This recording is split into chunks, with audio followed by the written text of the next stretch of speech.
Hi everyone, welcome to my review of Sergio Leone's Once Upon a Time in the West. The Blu-ray is there. Now, this is, I've said in my Good, the Bad and the Ugly review, that this is another Western which really I hold in the same regard. And for me, it's on the level of The Good, the Bad and the Ugly. 2 years later, just 2 years later, and his next film, Leone would follow up with a film that's so monumental that really it's on the same level as Good, Bad and the Ugly. It's another Western by him, but it's different. This one's more of an emotional story that's involved, and as well, it's got this end of an era kind of feel, and really it does mark it does mark the end of an era of particular types of westerns. Because after this you'd have films that really focus more on the violence and more gritty, but not like The Good, Bad and the Ugly or The Dollars. They'd focus more on the violence over other things, and I think a lot of them were nowhere near as good, and they didn't have the style or even the heart as well.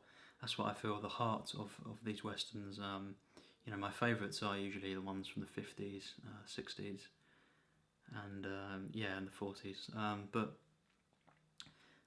This film is an end of an era because it's one of the last ones that was this operatic kind of western that had a heart, and was about families and stuff more. There was some that was notable westerns in the 70s and 80s, but really it wasn't until after that where a film a genius would make a film, I won't reveal, which really brought this back, this feeling and this type of western about people, humans, characters and stuff, and these emotional westerns full of heart, and that would it'd take a few decades before that came about again, but really this was an end of an era, and I much prefer these westerns, as I say, and this film is more emotionally driven than The Good, the Bad and the Ugly and the Dollars trilogy, and really actually it's for me the most emotional Leone film. You could say there's a scene in Once Upon a Time in America which competes with that, but from start to finish I feel that this is the most emotional Leone, in the sense of the sadness and the things that happen to some of the characters in this film, I think this is the most emotional, and really it's just as much or even more, it focuses on the beauty of the landscapes, and once again the cinematography, some of the absolute finest in film for me. The way he captures the landscapes, and that feeling of the West, and the way that the music is used, the score to this film, Morricone once again, of course. The score to this film is mind-blowing, and it's got even, you could say more of a feeling, deep down, than The Good, the Bad and the Ugly score. It's more of an emotional score. It's not quite as, this epic, like the theme is very different, the main theme to The Good, the Bad and the Ugly. But you could as well, the dual music, the man with a harmonica, is just as, in some way, just as epic as The Good, the Bad's music. But they go for more of a somber times music, and Jill's, it's really Jill's theme.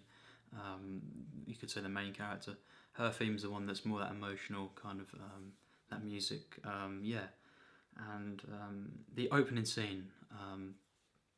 For me, it's one of the absolute best in film, and it's probably Sergio Leone's best opening, better than The Good, the Bad and the Ugly is, or any of his films. It's one of the absolute finest for me in cinema. Again, really no dialogue involved, very little, and it's this contained scene within itself, but it is one of the best uses of visual storytelling I've ever seen. And the way that Leone kind of builds the tension, really to a point where it's kind of like, you don't think it could be any more tense, and it is, because then there's a duel to end that scene. but the way he uses all the different sounds, the natural sounds of the water, at the station, different creeks and everything, and then you've got this bit where geniusly, he uses this fly. He's kind of this fly is annoying one of the guys, and the way that the guy kind of plays with it and stuff, and eventually kills it. It's so genius, because it's humorous, but it's also in itself a little snippet of a tense kind of scene with itself, and it's just a guy and a fly, no dialogue, no music or anything, and it's just so genius the way that he does this. These little things, these little touches, and as I've said before, epics are the best when they move you on this massive scale, but they've got these characters or these small moments as well that are so well thought out. The Good, the Bad and the Ugly done this to perfection. Lawrence of Arabia, which I'll talk about at some point, does this as well. But this film, the opening scene is one of the absolute best. And then, of course, we see Man with a Harmonica. After these people waiting and the train arrives, and there's that duel as well. And I watched I think it's the restored cut, and it adds a couple of things there involving this opening scene, and a couple of other bits in particular. And it's a perfect introduction to the character called Harmonica, and he's played by Charles Bronson, who's an absolute legendary actor. Of course he was in the Death Wish films, which I'm not massive on, I don't really like.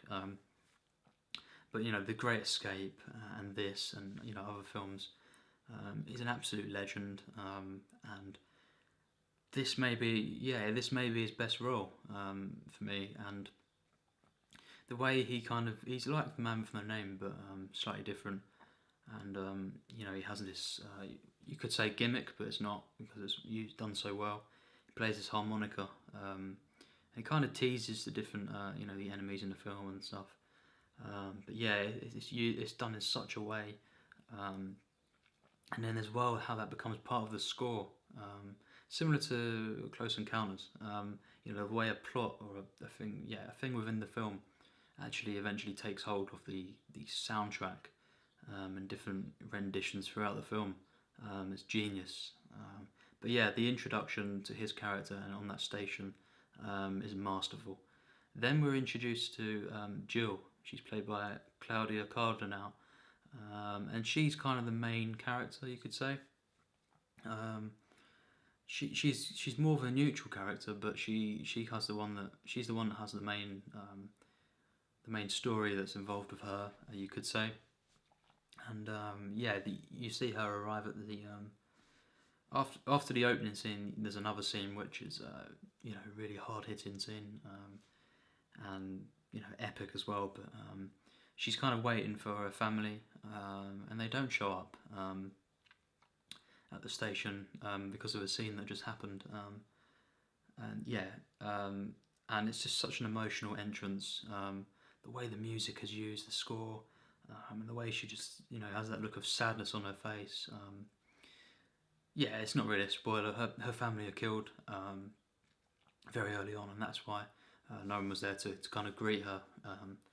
And the look of sadness on her face, played wonderfully by Cardinale, and the feeling you get when the camera just sort of goes up and pans up. That shot where the camera just moves above the office of the station, and you see her just walking through the town. It reveals the whole town. It's absolutely one of the best scenes in cinema, and you see this massive set. It's probably his best sets actually in a film. Leone, he had more of a budget for this film.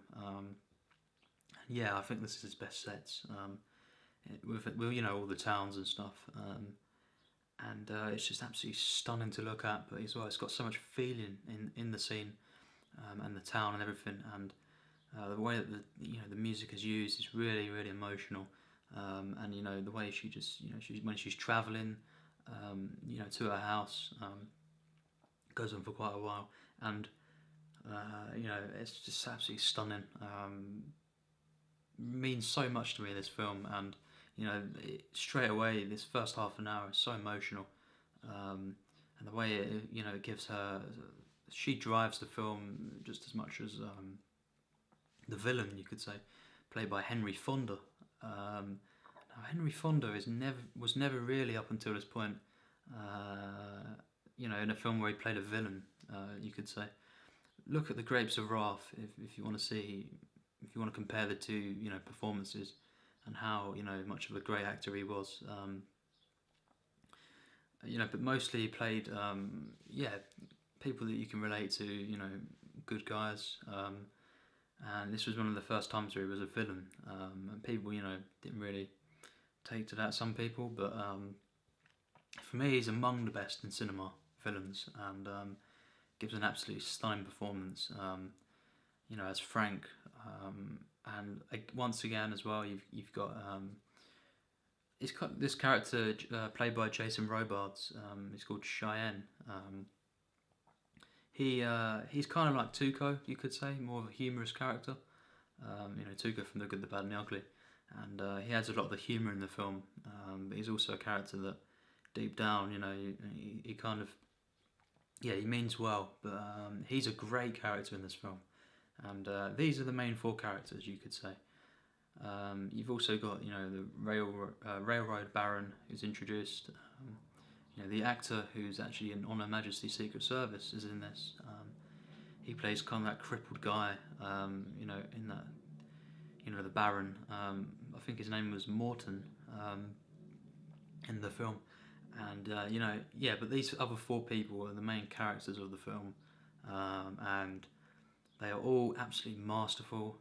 The performances and the way they're written, and the way, again, they play off each other and all tie into this massive epic film, is absolutely masterful. And especially Jill, she's given, and eventually harmonica, is given this emotional drive, and it gives really emotional resonance to the characters.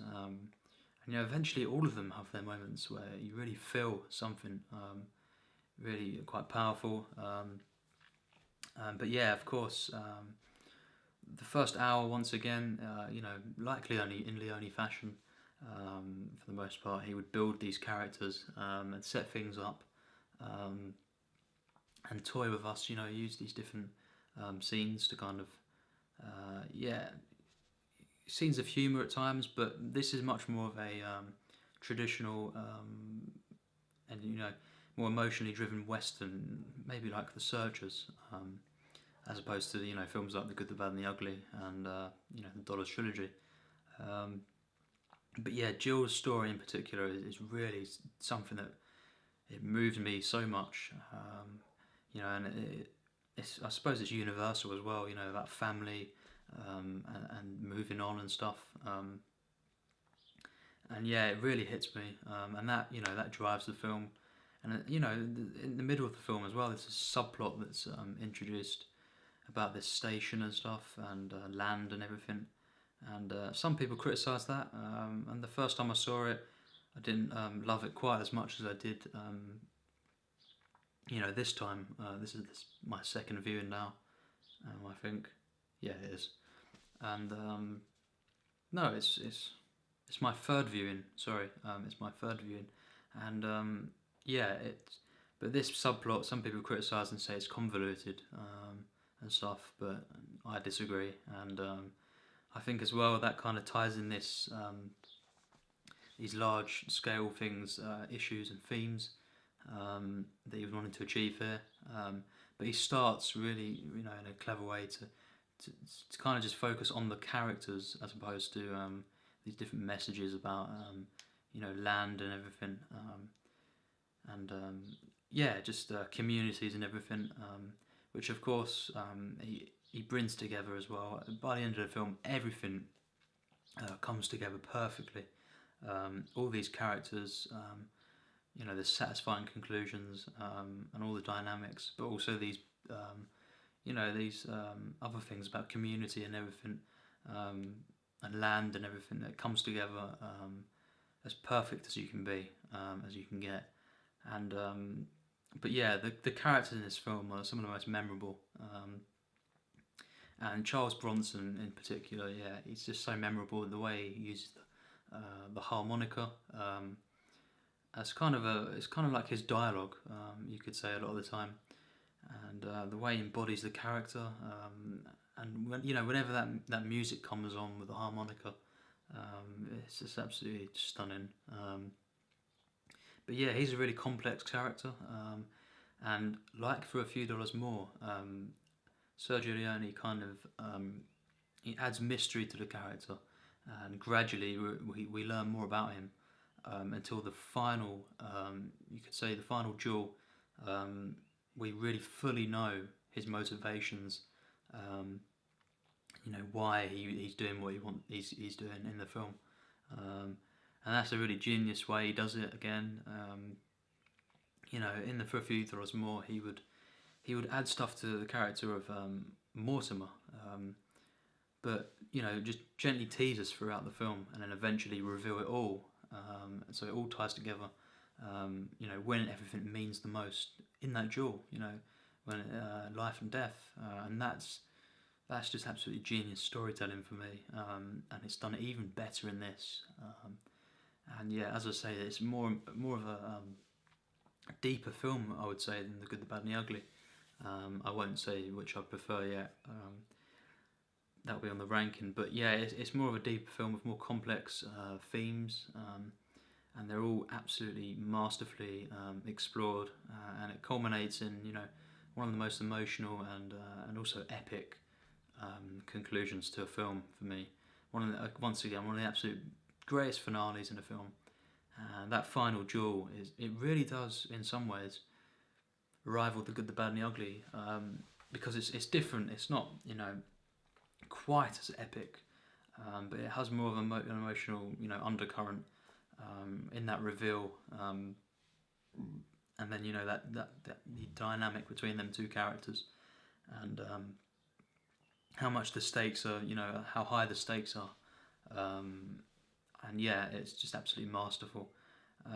But yeah, the middle act of the film as well, you've got some stunning sequences involving the train and everything like that.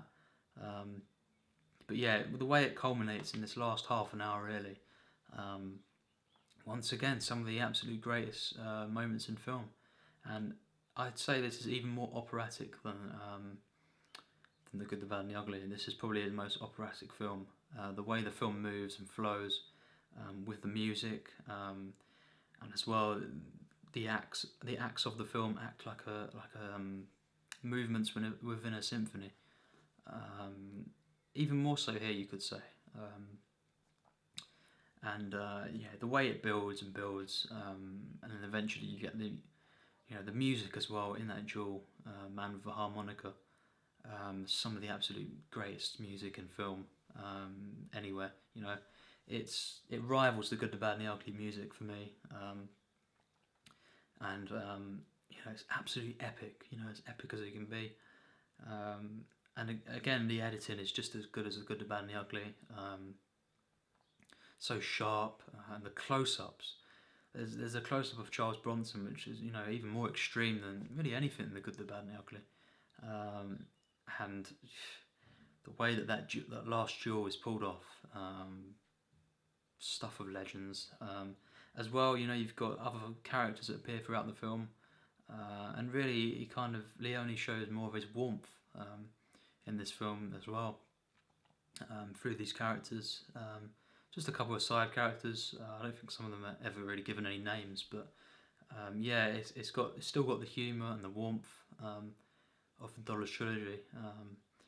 And you know, some people didn't take to America as much, you know, Once Upon a Time in America, as much as these films, because you know, they say it's a bit more colder, and you know, darker and more violent. But yeah, I do agree that this is better than Once Upon a Time in America.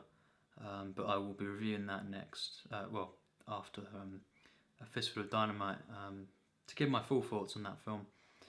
But this and The Good, the Bad, and the Ugly are, for me, you know, Leone's absolute finest films, and they're both among the absolute finest in cinema. So overall, Once Upon a Time in the West is one of the absolute finest magnum opuses of cinema. You know, many say that this is the greatest western of all time now. You know, even surpassing The Good, the Bad, and the Ugly, and they're not far off. You know, this is, as I say, up there for me with The Good, the Bad, and the Ugly. It's pretty much on the same level, and the way it kind of tops pretty much every western that came before it. You know, and you already had films like The Searchers and stuff. I think this is better than The Searchers.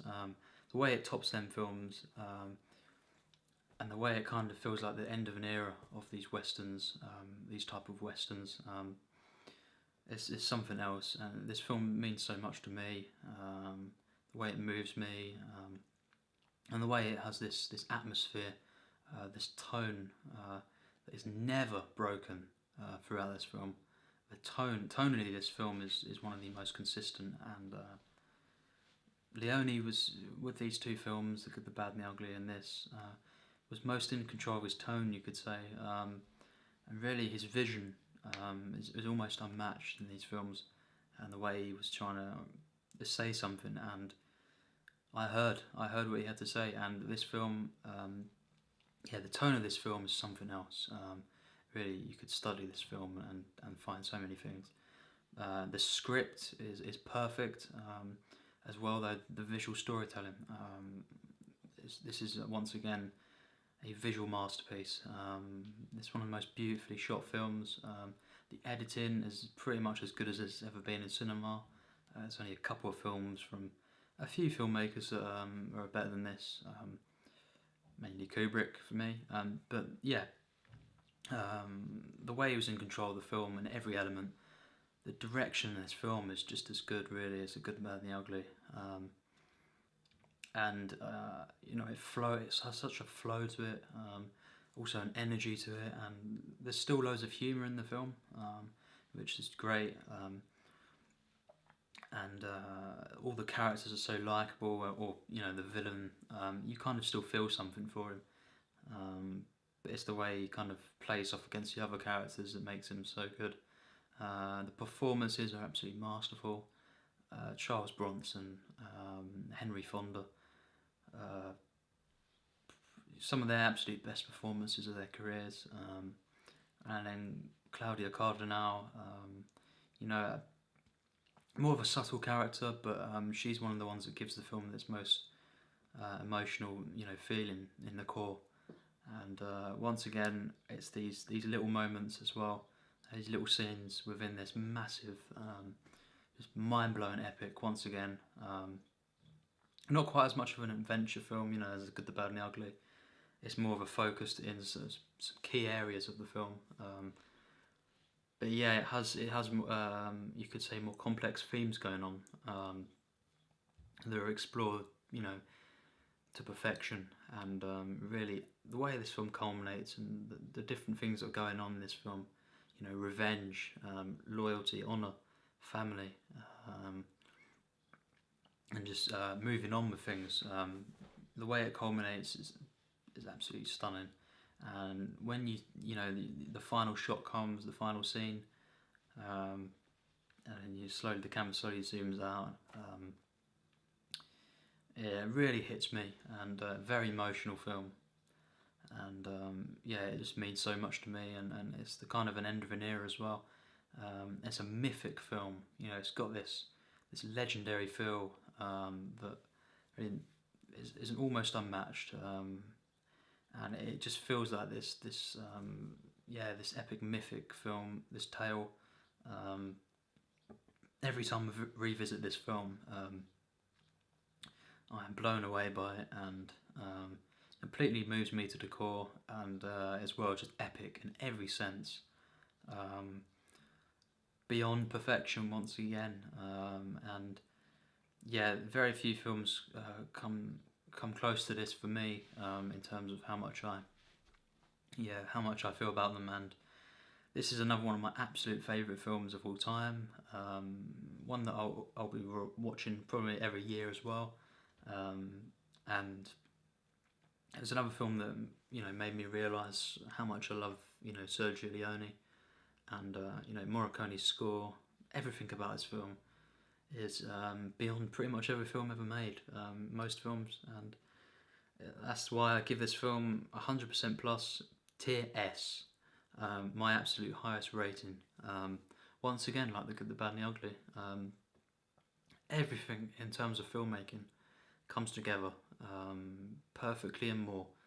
And it's just pure perfection of cinema from start to finish. And if you haven't seen this film, you're in for a real treat. And of course, if you have, you'll know, you know, what I'm on about. This really makes you feel something, and it's so entertaining as well, you know, throughout the film. It's another absolute magnum opus of cinema. And yeah, it's a shame that Leone, as I say, made as few films as he did, because he could have been even higher on my list of directors if he had made just even 2 or 3 more films. But he's still an absolute master and one of my favourites. And this film really, yeah, it's right up there with The Good, the Bad and the Ugly, as pretty much the best of the 60s, and that is saying something. And pretty, you know, almost, you know, in the top 10 films of all time, really, for me.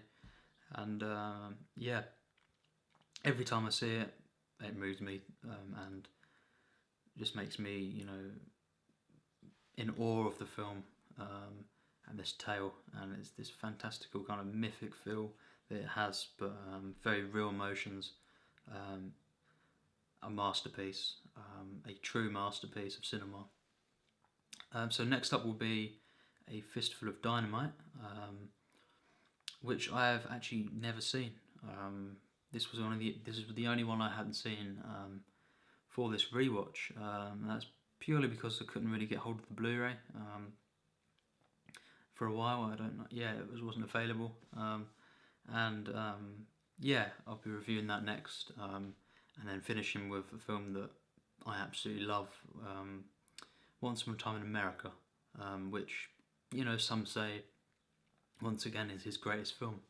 I don't feel that, but you will see what I think of that film on that review too, and then we'll have the ranking of the Sergio Leone films, of the 6 films that I mentioned before. So yeah, Once Upon a Time in the West, cannot give this film higher praise than I already have. One of the greatest achievements of all time in cinema. Thanks for watching my review, and check out my other ones, you know, Bond reviews and things like that. Thanks for watching.